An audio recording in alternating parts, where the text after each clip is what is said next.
You're listening to Milwaukee Mafia, your podcast dose of Wisconsin Mafia and true crime history. Hey everybody, welcome back to another episode of the Milwaukee Mafia podcast. I'm Eric. I'm Gavin. Gavin, we are back for part 2 Yep. of Rocco. Yes. The dirty chemical guy. The dirty chemical guy. Yeah, so we got Rocco Yous. If you missed part 1, listen to part 1 first. If this is your first episode you're ever listening to, stop. Don't. Go back and listen to the previous one. Well, you should really go back to the beginning of the podcast and listen to it all. But, You really but at should. least go back to the previous episode. You really should. We need all the downloads we can get. But no, but for those who did listen, thank you. What we have up to this point is we've got Rocco Yous. Rocco was a young man out of St. Louis, Missouri. He had been a former boxer. He moved into selling chemicals to municipalities. He was a salesman for a while, then started his own company called Dell. And once he started Dell, he just got big. I mean, he went from being just your average guy to being a millionaire in a very short period of time. A very short period of time. And he's making friends with Joe Balestrieri, Frank Balestrieri, Andrew Lococo, mob guy out of California. So he's got his mob buddies now, and he's got a bad reputation. And at this point in our story, there's now an ongoing investigation into chemical companies, not just Dell, but chemical companies in general, that have this reputation for kind of buying business from municipalities. So we jump in at July 5th, 1973. They again talk to Joe Balestrieri, who is the attorney for Dell Chemical. And Joe says, he's frustrated about this ongoing John Doe probe into the chemical business. He goes, regardless of what comes out of this, he goes, whether you find anything wrong or not, this is bad publicity for the company. Mm-hmm. He goes, we're not able to tell our side of the story. We're only getting reports in the paper that these companies are being investigated, which automatically makes people think they're bad. He's like, this is not going to go well for us, no matter what happens.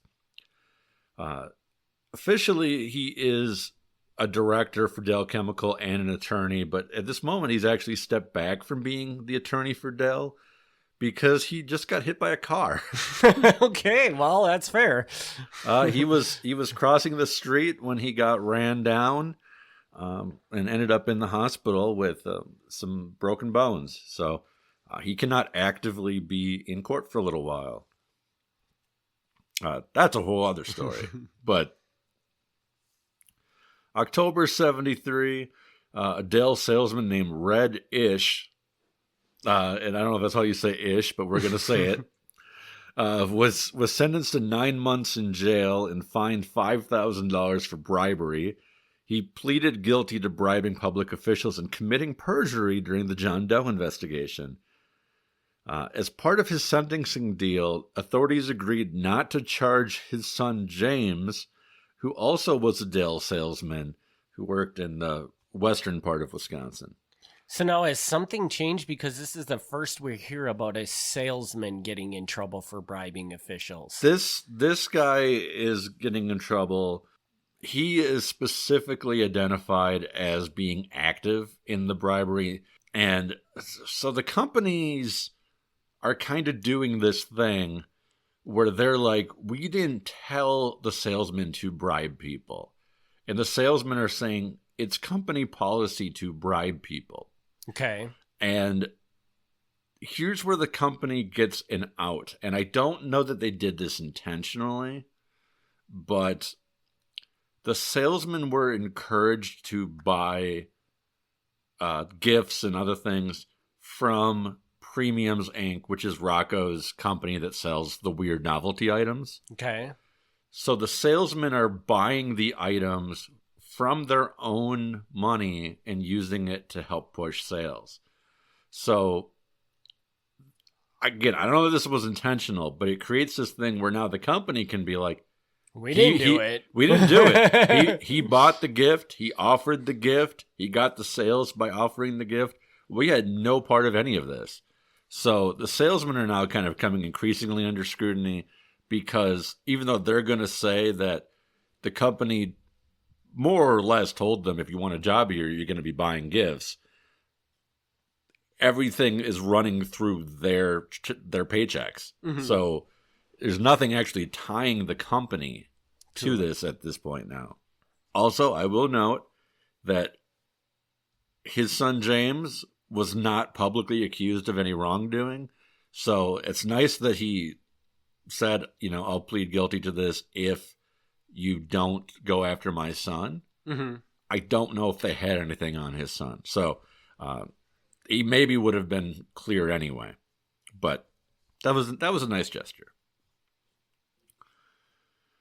November 1973, Organized Crime and Criminal Intelligence Branch of the California Department of Justice released a report saying that between 15 and 25% of profits were skimmed by a pit boss from the Ormsby House Casino in Carson City, which was owned at that time by Nevada Senator Paul Laxalt. The skimmed money would be picked up by Rocco Yous from the manager, Joe Visculia, and Youse was identified as a front man for Frank Balistrieri. The senator denied any of this, and as far as I can tell, this investigation went nowhere. Mm-hmm. Like, this is the only time this will come up. This sounds like a big deal. A casino is owned by a senator. Money is being skimmed. The money is being picked up by Rocco, and Rocco works for Frank. Mm-hmm. This sounds huge. But again, nothing of this investigation goes anywhere. So I would love to see how this report was created. I would love to see the background information of how they came up with that. But apparently it wasn't enough that they could actually do anything with it. Mm-hmm. So this report comes out and all these people these terrible things said, but they don't do anything. Rocco is married to his fourth wife? Yeah, I think so. His fourth wife, Donna, in September 1973. He's married through the Cupid's Arrow Wedding Chapel. The fancy Cupid's Arrow Wedding Chapel of Reno in September 73. In December 1973, he divorces her. So, well, that one was well worth it, huh? So they made it just almost 3 months. That's ridiculous. Rocco was arrested April 1974 while walking along a beach in Biloxi, Mississippi. He was charged with bribing the mayor of Menasha, and he spent the night in jail while his lawyer, Joe Balistrieri, flew into Biloxi from Milwaukee. Youse agreed to waive extradition in exchange for being let free on a $5,000 recognizance bond. He could have fought extradition because he was arrested in Mississippi. He agreed not to fight it. He was given $5,000 recognizance bond, which, again, for people who don't know how this works, recognizance bond doesn't mean he actually paid $5,000. It's more like we're letting you out on your good word, but if you don't show up for court, you owe us $5,000. Okay. So he didn't actually pay anything. Joe Balistrieri, as the attorney, is very aggressive. Okay. He files 26 motions before the trial ever starts to get the charges dropped, to try to get the trial moved to other places. He asked for copies of the John Doe transcripts, which he was not entitled to because John Does are secret. The judge, Judge Thomas Williams of Winnebago County, so Oshkosh, denied all 26 motions and said, "This is excessive. This is clearly just a fishing expedition. And he's like, in my courtroom, I will not allow the legal process to be abused. If you have a real motion, you can file it, but don't be filing 26 motions. That's ridiculous. During the preliminary hearing in July of 1974, the former Menasha mayor, John Klein, admitted on the stand that he received kickbacks from Dow Chemical. He admitted that he had purchased $18,000 worth of products. He was personally given 10% back as a personal check. He said sometimes the money was personally handed to him by Rocco Yous, so Rocco was well aware. He cannot deny that he didn't know this policy.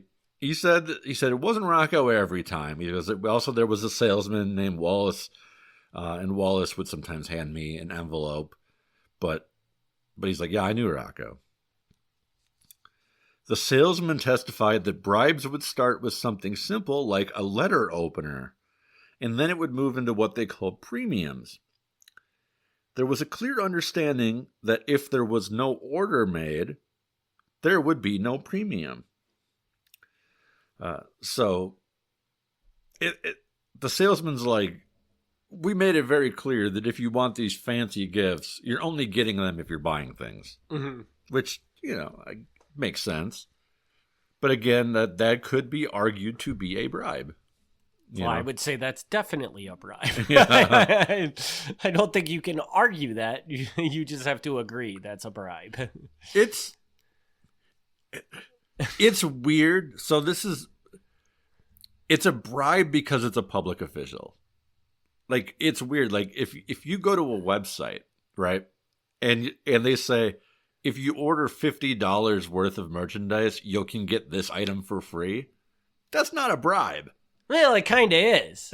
It's just that's not an illegal bribe. Yeah.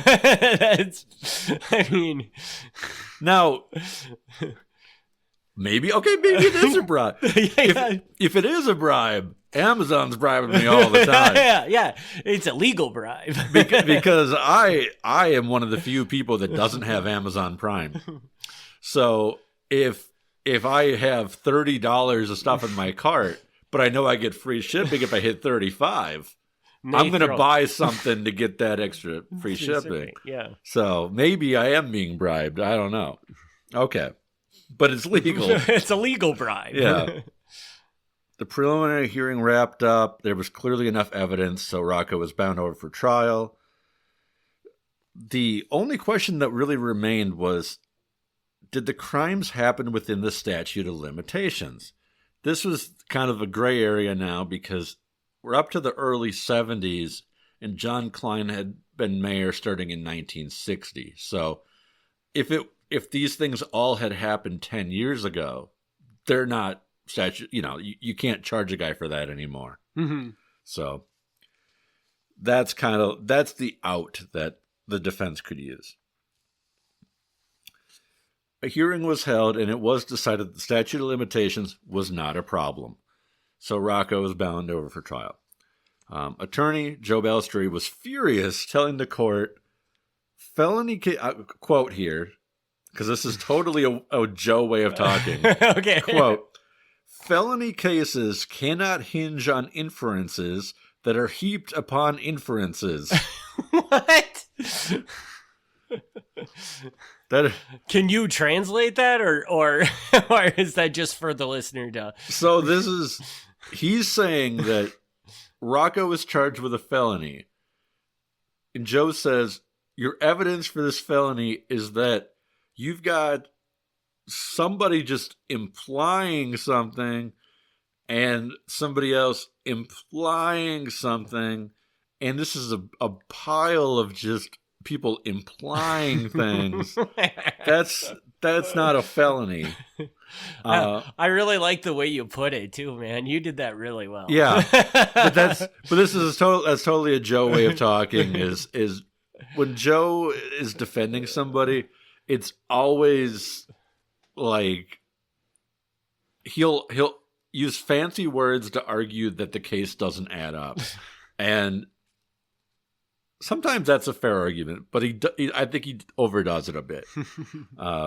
he also, as listeners may recall, he loves to like quote Shakespeare and things like that. He's very flowery in his language. This is way off topic, but like I love like when brothers Joe and John were in prison and they wanted to get their sentence reduced, they both wrote letters asking for their sentence to be reduced. I think you've told this story, Joe's story letter was like 27 pages long. Not even. Okay. No. But that's exactly what I'm saying. Yeah. Yeah. So they both write letters and they kind of like distance themselves from their dad. And John's, I don't remember exactly what it is, but it's maybe like 10, 12 pages. It's long, but it's like reasonable long. And Joe's not 27 pages. It's like 70 pages. It's like a small novel. Yeah. And it's just constant like references to classic literature and like ancient Rome and like, what the hell is this? It's like a beautiful essay, but it's an entire just waste of time and space. Anyway, the case was temporarily postponed when Balestrieri applied to have the case moved to the state Supreme Court. He kind of just wanted to jump over this whole thing and say, can we just have the Supreme Court just decide that we can't do this? Like, we can't move ahead on this trial. He's still kind of arguing, the statute of limitations, and there's these other problems. He's like, can we get that done first? The state Supreme Court really wants nothing to do with that. While this is going ahead, Rocco is indicted for 8 counts of tax evasion. Wow. The government alleged that he owed more than $186,000 in back taxes. I didn't do the math on this, but $186,000 in the 1970s is a lot of money. Charged with him was his vice president, a man named Robert Bagmel. Bagmel was also accused of not paying taxes, but he was said to have helped Rocco hide the income because Robert Bagmel served as the company's accountant. So if there is this like 6 set of books being juggled around, he's the guy doing it. Rocco pleads not guilty. On December 20th, Joe Balestrieri again raises the issue of the statute of limitations, even though they've already decided on that.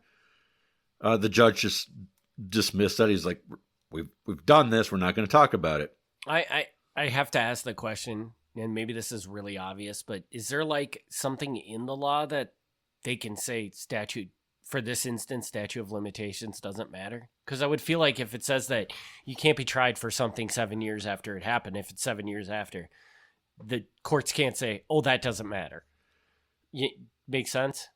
I don't know exactly how this decision was made. Statute of limitations is pretty firm. Typically, statute of limitations in Wisconsin, I believe, is 3 years for a misdemeanor and 7 years for a felony. Somebody who knows better can correct me on that, but that's my understanding. And so if you take a candy bar from a store, you put it in your pocket, and then 4 years later, somebody's like, hey, I know you're the guy who pocketed that candy bar. They can't legally do anything about it. You can't be fined or arrested for pocketing that candy bar, even if they have you on security camera and they know that you're the guy. Right. So here, because it's a felony, they should have the 7 years. There might be some wiggle room. And again, I don't know this because I don't know exactly how this determination was made, but there might be wiggle room if they decided that something that happened 8 or 9 years ago was part of the continuing thing that he was doing. Okay. Because then it could be argued that the thing that happened 5 or 6 years ago was just a continuing part of the older thing that was happening. And they're probably looking at it as, we think he's still doing these practices today. So just because the fact that the Menashe guy was 10 years ago, it doesn't matter because there's still he's still doing this same thing with other people today. So again, I don't know exactly how this was decided, but you could make that claim that if something started prior to the statute of limitations but ended when it's still within the statute of limitations, it's all one crime. Right. You could argue that. I don't know that's what they did here, but I'm guessing it was something like that, so they were able to roll the older things in. Finally, after just keep beating up on this, now I don't know why he was allowed to keep bringing it up, but Bellstreet keeps bringing up the statute of limitations. And finally, the judge is like, okay, I will grant part of it. Part of it. Okay. And he's like, we're not going to toss the crimes that you're charged with, but I will limit who is allowed to testify in trial. So specifically in this case, there was a Dell salesman named Fred Dousman, and Fred Dousman was on the list to testify for the state. Okay.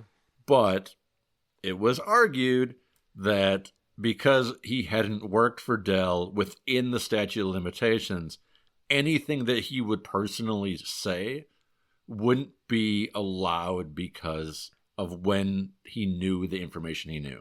Okay. So this doesn't toss the charges, but it does help the defense that anybody who knew what was going on 10 years ago could not now talk about it. Mm-hmm. Unless they knew about it 5 years ago too, right? I guess, so yeah. to speak, like if they're a long-standing employee that happened to work there 10 years ago, they're not exonerated from it because they still work there. So, yeah. So Bellstreet had argued against these people testifying. He said that these witnesses would have recollections that are hazy, inconsistent. Some cases, their testimony would probably be perjury because it would be so wrong. Mm-hmm. The state will be unable to show that Rocco influenced anybody to do anything. Regarding the money paid to the mayor, Bellstreet argued that the money, quote, was not transferred with the intent to influence Klein.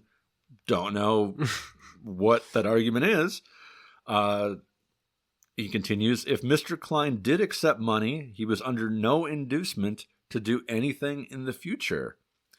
So I guess his argument is, we just gave him money. It sounds like it's not bribery because we paid him for this order, but that doesn't coerce him into buying things again. This but is a very it might poor... have coerced him to place the first order in the first place. Right? It's a very bad argument. The salesman testified that Rocco told him that when I get to Menasha, I should take care of the dumb so-and-so. He used some obscene word that I can't think of right now, but he told me the dumb so-and-so got 10%. I wish I knew what the word was. I mean, dumb son of a bitch? I don't know, but dumb so-and-so. It's kind of funnier that way. When questioned by Bellstreet, salesman conceded, well, it's been a long time. My recollection is a little off. This is a few years ago. There's been a lot of water over the dam since then. I wasn't making anything on that account to begin with. I was just trying to please my boss. Another salesman who had been working in Menasha for a while testified that Rocco told him, quote, I own the mayor. I own him like an animal.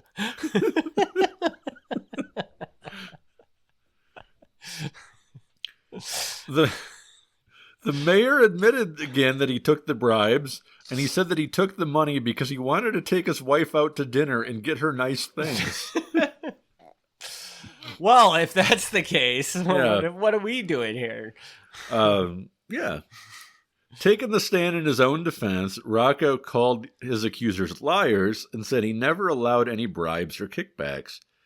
He then pulled out a letter from July 1965 written to his then Vice President Paul Desjardins. It read, quote, if you ever mention a cash payoff to any city, town, or federal agency, you will be terminated without hesitation and without reservation. This is a felony. It is a fraud. It is graft. And if any officer does this for one moment, he will no longer be with Dell Chemical Corporation. The prosecutor was, newspaper's word, flabbergasted. He objected to this letter all of a sudden miraculously appearing out of nowhere. The more that I think about this, the more incredible it seems. Now, I don't, the prosecutor, I think here is thinking that this letter is just bullshit. Like it's just forged. And it does read that way to me, where it's like magically, like he has this 10-year-old letter that says, if you hear anyone mentioning cash payoffs, that's a felony at fraud. Don't do that. Like, why would you have that letter? Just in case. Yeah. Be like, why does this letter exist? So it's either one of two things. He forged that letter, or it really did exist, and he clearly knew this was going on if he had to write a letter about it. The jury deliberated for 5 hours, and they ultimately decided Rocco was guilty of the bribery charges against him. He faced up to 5 years in prison and $15,000 in fines. Attorney Balestri filed 11 more motions in an attempt to get a new trial. He says, these are 11 mistakes that were made during trial. We need a new trial. All 11 of his motions were denied. He argued, quote, there was no bribe, as bribe is defined in Wisconsin law. To be a bribe, there must be inducement, and in no place in the record is inducement shown. He suggested there is a legal difference between bribes and kickbacks. So his argument is it's not a bribe, because a bribe would be, we pay you money and then you do something for us. This was not a bribe. It was a kickback. Because we you paid do you something for us, and then we paid you. I don't know what the legal difference is. I mean, by definition, yes, they're two different things, but I don't know legally that matters.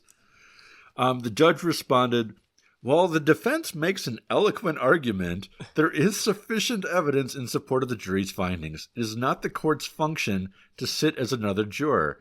It is only to determine if the evidence is sufficient to support the verdict. So, yeah, the judge is like, I'm not going for that.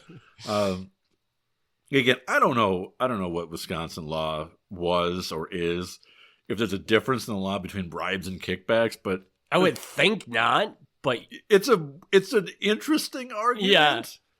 Yeah. And it's a valid argument. I mean, when you're on the defense side of things, like, it is very important to make sure the definition of something is the thing that you're actually being accused of. So it's not a bad argument, but it's weird because it doesn't make him sound any less guilty.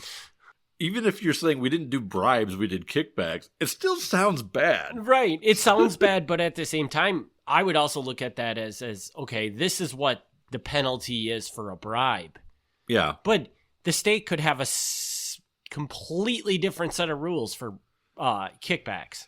It you could. know, and like if you're putting a juror in a spot where they convict you and they put you away for 30 years for doing bribes, but you're really doing kickbacks, and all the kickbacks are like, if it's a kickback, you'd only get 10 years. Well, that's pretty effed up, right?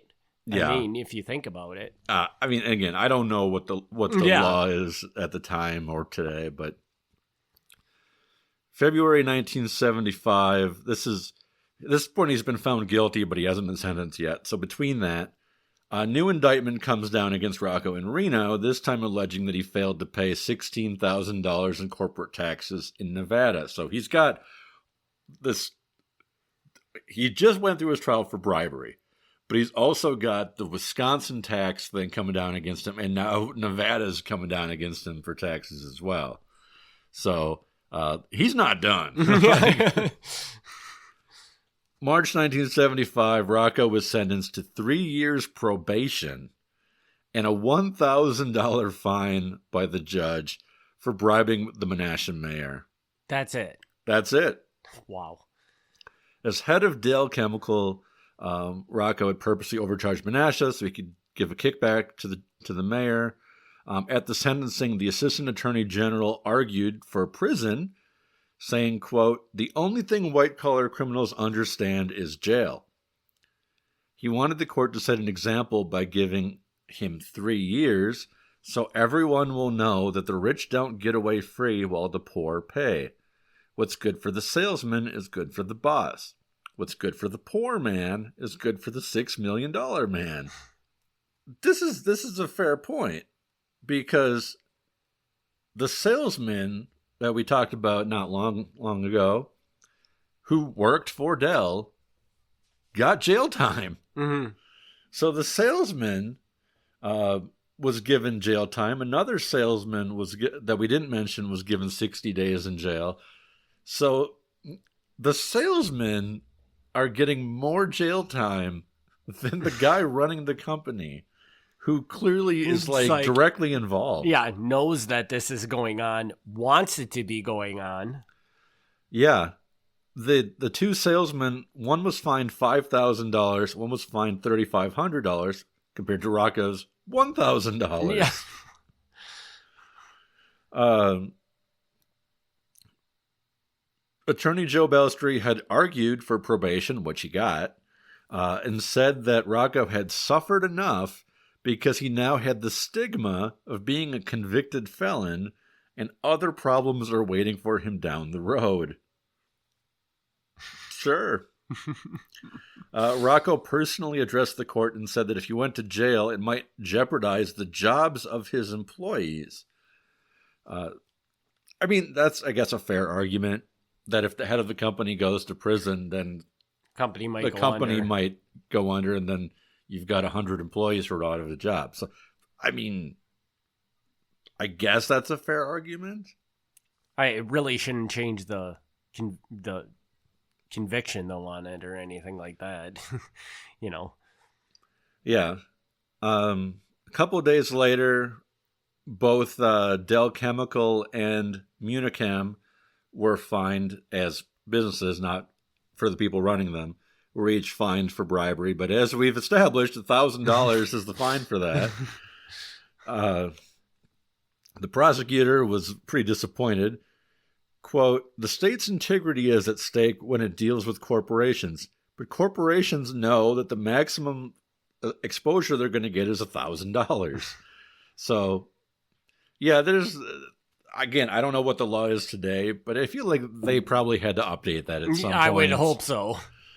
Because when paying a fine for bribery is nothing that's going to stop you from doing the bribery, it's kind of pointless. Totally unrelated to any of this, a former employee of Dell sued them for libel because he was accused of taking sensitive documents out of Dell when he left to go work for another company. This wasn't true. The court agreed with him that this was libel, and he was awarded $19,000. So good for that guy. Rocco was accused of assaulting a woman on June 25th, 1975. Her name is Linda. She's an employee at a Reno casino. She said that she got in an argument with Rocco at the El Borracho restaurant, and he punched her twice. A bartender on duty said he did not see the argument, while another customer said that he saw an argument but didn't see the physical violence. 2 days later, she dropped her complaint against him, so he didn't officially get, I guess he got charged for a moment, but it got dropped. And again, this is still not the incident where he tries to sleep with his employee's wife that'll be on the website. So there are instances of him definitely being incredibly disrespectful and violent towards women. Rocco is not a good guy. Yeah, he doesn't sound like a good guy at all. Yeah. Now, I don't know why she dropped the complaint. I don't know if she was scared, if she felt threatened and she dropped it. He probably just paid her off to drop it. That could be too. I would assume that would be. That could be too. But I got to say, it's disappointing because he's on 3 years probation. If she had gone through with this, he might have actually got the prison time. So she could have been the key to getting like he was sentenced in March. This is June. He made it like 2 months without getting into 3 trouble. months. Yeah. This is a guy who's not going to handle probation well. On July 2nd, 1975, it was now announced that as a part of a divorce from his 5th wife, Rocco's ex-wife Jean would take over Dow Chemical of Wisconsin. Rocco would own Dow Chemical in Nevada. So they're now essentially 2 separate companies. Rocco pleaded guilty to 1 count of tax evasion on the condition that all other of his tax evasion charges against him were dropped. The 1 charge remaining said that he had paid $103,000 in income tax in 1970 when he should have paid $157,000. So that's $54,000 that he didn't pay. Plus IRS interest, which is probably going to just make it like $200,000. Yeah. So now here, so we're coming down to like the last page of my notes for this episode. And this is, I hinted last time that a new mob guy was going to come in that I'm like, really? Here it is. September 1975, Jean, Rocco's ex-wife, who now runs Dow Chemical, picks a new person to run Dow Chemical. Okay. She'll be the owner, but to manage it, she picks Steve DeSalvo. You know what? I figured you were going to say that. Which does not make any sense. No. Because Steve DeSalvo doesn't really have experience running any companies, does he? No. So Steve DeSalvo, for listeners who don't know, Steve DeSalvo, I generally refer to as Frank Balestrie's right-hand man. He's like always with Frank. He does like the dirty stuff for Frank. He goes out, he threatens people. He oversees gambling operations. I mean, I guess in the sense that he oversees the gambling, like he knows how to do accounting and management and things like that. But this guy has like no corporate experience whatsoever. He's not the guy you put in charge of like $1 million company. Mm-hmm. But Jean told the press that DeSalvo came to her highly recommended from her attorney, Joseph Balestrieri. So, sure. According to Jean, Joe said to her, "Jean, you haven't run a business before. I think Steve can help you." And Jean says, "It's true. He's been a tremendous help." But he wasn't very helpful for long because within a year, the company would file for bankruptcy. And that's what happens when you let Steve DeSalvo run your company. I don't get it. I really don't get it. What really doesn't make any sense is, I mean, you know the Balestrieris aren't dumb. So They obviously know that probably Steve is not the best choice of a person to... So why would you recommend him? You know? Yeah, see, this is the thing where, like, I don't... I think we talked about it...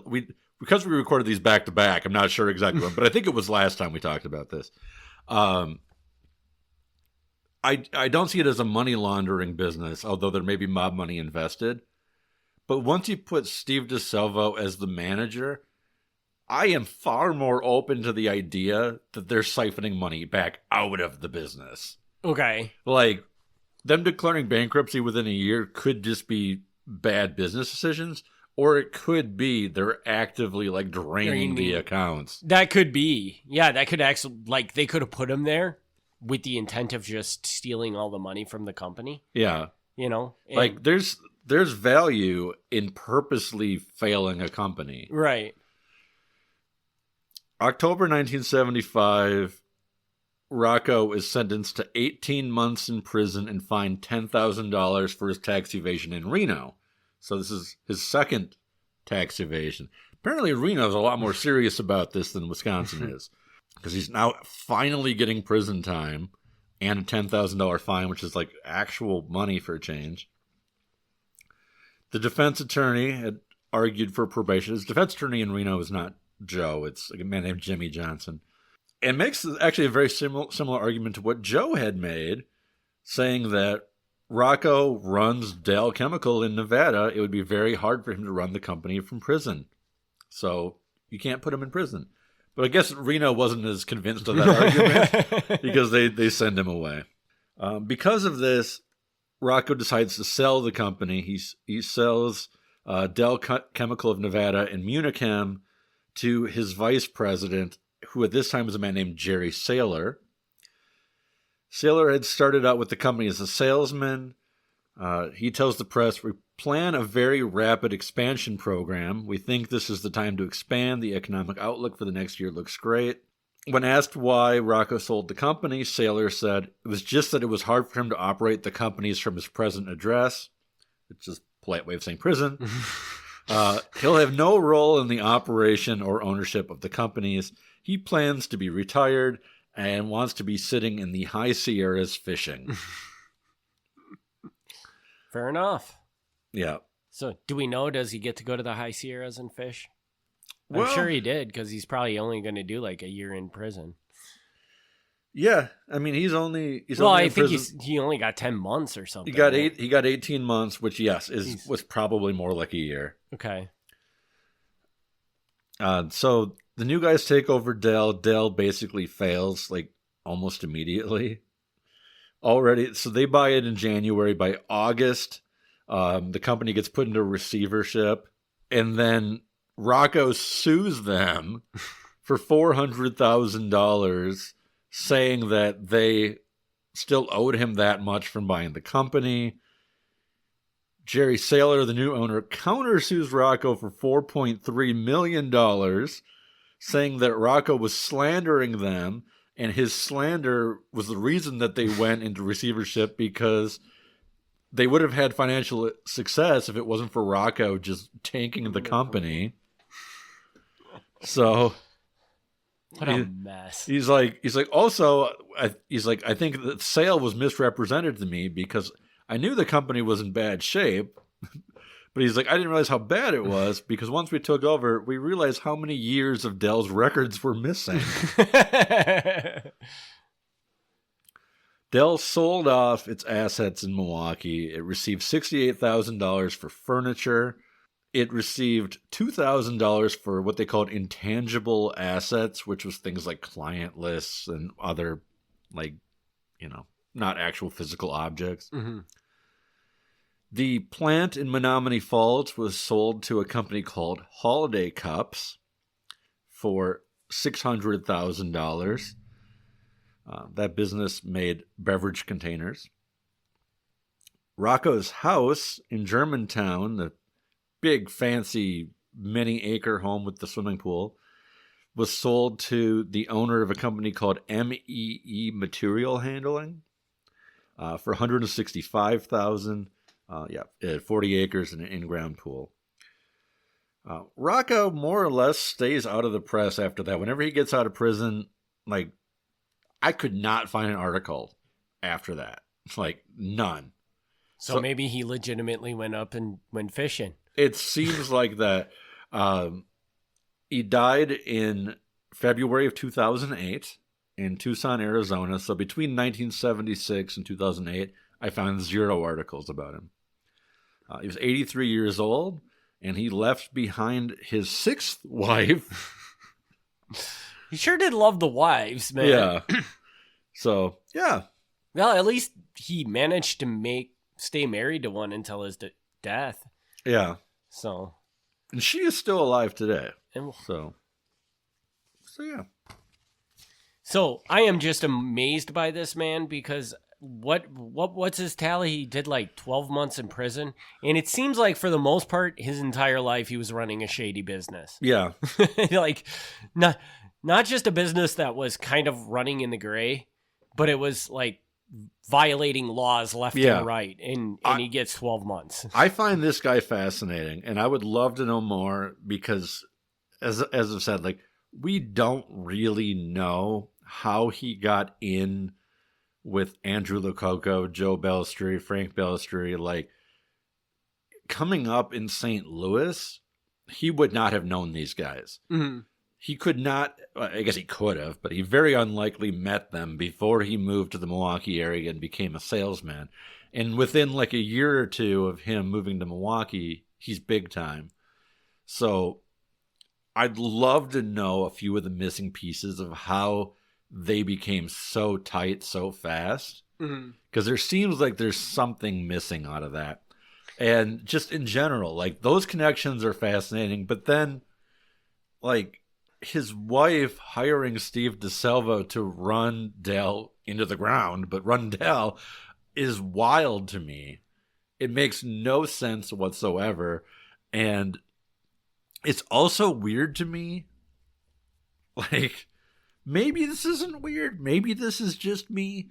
But it's weird to me that when Dell got sold to Gene because Rocco had to split it for the divorce, that Joe Balistrieri is still the attorney for Dell. Like, maybe that's not weird because he's attached to the business. I think that's probably very normal. Yeah. But it's weird to me that he was acting as both Rocco's defense attorney while also being like the corporate attorney for Rocco's ex-wife.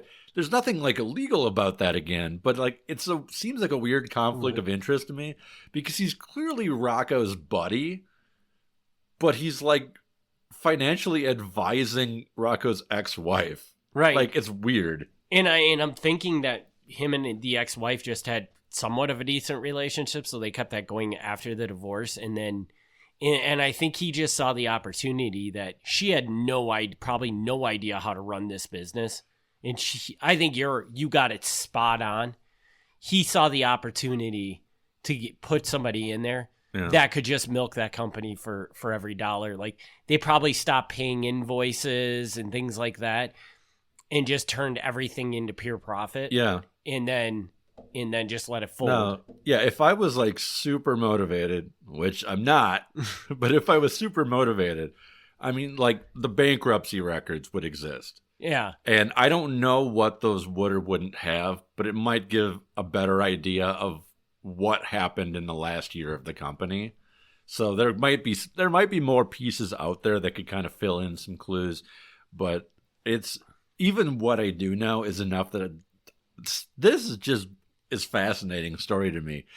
It doesn't have the murders and all that, but it's wild. And this is probably a pretty significant piece of Mafia history here, because this is what the Mafia did. Yeah. This is what they're good at. They're not good at killing people. I mean, maybe they're good at killing people, but sure. This is what the Mafia was all about, running schemes. Yes. Potentially like this. Yes. I mean, I guess we don't know if this was really deeply Mafia ingrained or if they just had a little bit of money thrown into it. It seems that this was, whether there was Mafia involvement or not, it seems like at the time, this was kind of how business was done.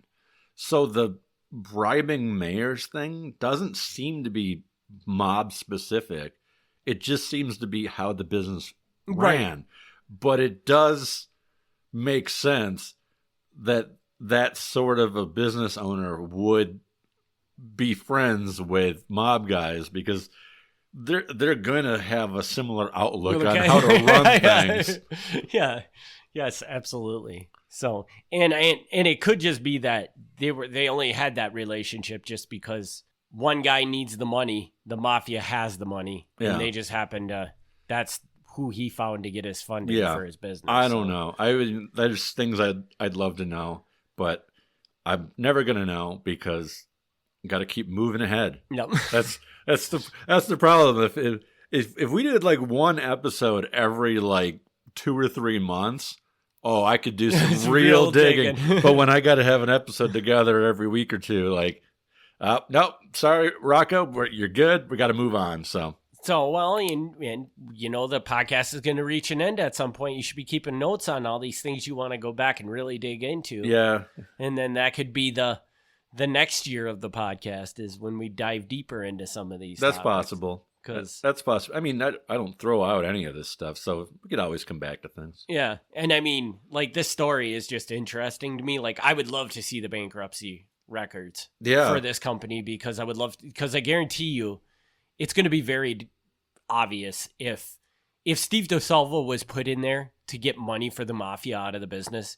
I think it's going to be very easy to see that, because all they're going to be doing is taking out massive credit lines and, just anywhere they can get money through the name of that company, they're going to do it and just run away with it. So. Yeah. Well, I mean, that's a record that exists. So could do it. So, all right. So do you got anything else for this episode or? Nope.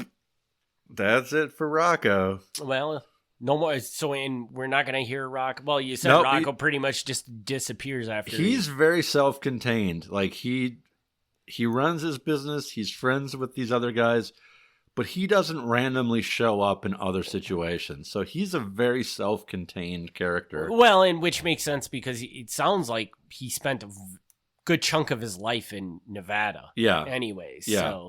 So he's not going to be around these people in either way. So all right, cool. All right, then we want to thank everybody for their continued support of this podcast. We will be back in a week with a Patreon and another 2 weeks with a regular Mafia episode. Gavin, do you have any insight into what's coming next? Or? I do. Okay. Yeah, so I had to decide because I've been limiting us to 4 episodes a year, and we only got 1 left for 1974. So I had to choose between a pornography episode, which not going to do. Maybe it'll go on the Patreon, but we're not going to do it otherwise. And the one that I did decide to do, which is a union episode.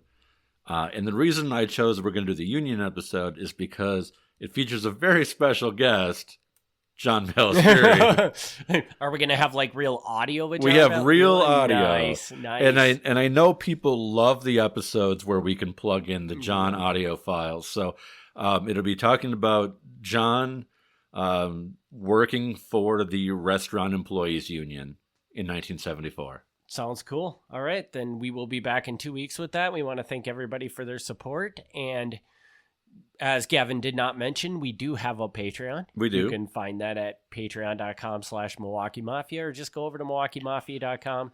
Check out that huge wiki, and then also click the banner. Yeah, to check join out the Patreon. If you enjoy these regular episodes, you'd enjoy the Patreon as much or more, because it's like all the extra stuff. It's the mailbag that comes in. It's the episodes that don't make it to the main podcast.